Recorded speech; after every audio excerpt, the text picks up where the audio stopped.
Bonjour, je m'appelle Cyrus. Je vais vous présenter le scénario de Christine. Christine, qui est une jeune élève de 9e année, qui a été surprise par son prof avec un bout de papier comportant des formules mathématiques lors d'une évaluation. Alors, en tant que futur enseignant, je vous donnerai mon analyse de cette situation et les réactions ou stratégies que j'adopterai face à ce cas de figure. Alors, premièrement, je garderai mon silence. Je laisserai Christine continuer son examen sereinement, sans toutefois l'interrompre.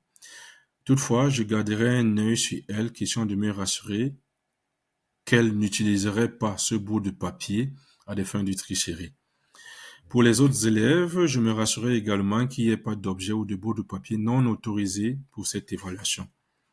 À la fin de l'examen, je convoquerai Christine de manière discrète et je lui demanderai de m'expliquer pourquoi est-ce que ce bout de papier traînait sur son bureau.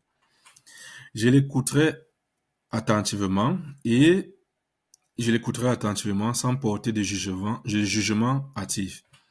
Alors, si le bout de papier se trouvait de manière par inadvertance, autant pour moi, sur la table de Christine, alors j'engagerai une discussion simple avec Christine dans laquelle je lui rappellerai les règles de l'établissement, le code de conduite, notamment ceux qui réfèrent aux conditions d'examen et aux conséquences de la tricherie et de la fraude en milieu scolaire. Si l'intention de tricherie s'avère avérée, alors j'annulerai l'examen de Christine, je le reporterai à une date ultérieure.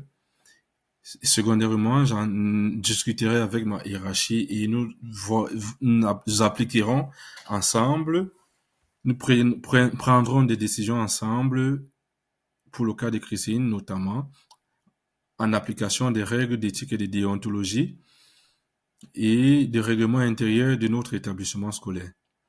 Concernant les autres élèves de la salle de classe, je les sensibiliserai à l'occasion chaque fois dans ma salle de classe sur les règles d'éthique, sur les règles d'intégrité, sur le règlement intérieur de l'établissement, sur les conséquences de la tricherie en milieu scolaire. Pour les parents de Christine, pour les parents de Christine, si l'intention de tricherie s'avère avérée, je contacterai les parents de Christine, j'engagerai une conversation avec eux et je leur rappellerai de sensibiliser leur fille sur les règles d'intégrité, d'éthique, de morale, afin d'améliorer son comportement en milieu scolaire. Alors, si l'intention de tricherie n'est pas avérée, je ne trouve aucune raison d'engager une discussion avec les parents. Alors, pour les autres parents de la salle de classe, pour l'ensemble des parents de mes élèves, je profiterai lors d'une réunion de parents d'élèves ou bien d'un bulletin scolaire de les informer et les rappeler de discuter constamment avec les enseignants, avec les enfants autant pour moi, et leur rappeler de temps en temps les règles et les conduites à tenir, le comportement adopté pour un enfant dans un milieu scolaire. Alors oui, pour ma part, oui, les actions proactives sont très importantes et s'appliqueraient dans ce cas de figure. Alors, comme action proactive, je vérifierai tout d'abord que les enfants, à la veille de chaque composition, n'ont que le matériel nécessaire et autorisé pour l'évaluation en question. Je leur rappellerai à la veille de chaque évaluation les conduites et les règlements intérieurs de l'établissement, notamment ceux qui portent sur la tricherie et la fraude. Et je leur rappellerai tout de même également les conséquences de la fraude.